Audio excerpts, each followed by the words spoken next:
Général Bertrand Cavalli, quel est l'état de la menace de troubles à l'ordre public? Donc aujourd'hui, alors quand je parle de troubles, c'est effectivement de violence, violence envers les forces de l'ordre, violence envers des biens, envers des personnes, puisque, soulignons-le, il y a eu effectivement des slogans immondes qui ont été vus aux dernières manifestations.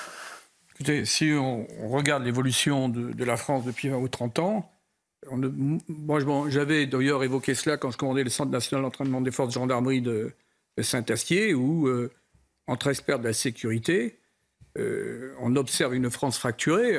C'est un président de la République qui a parlé de partition. Donc l'affrontement, il est inévitable. Et ça sera un affrontement idéologique, mais ça sera aussi un affrontement qui se traduira par les violences.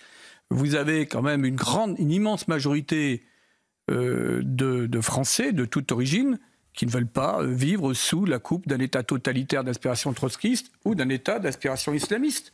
Donc, qui veulent vivre selon le mode de vie.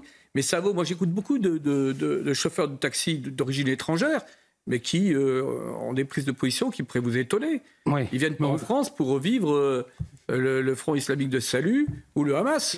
Alors, de façon conjoncturelle, ça va être très compliqué. Mais il faut mettre les choses en perspective.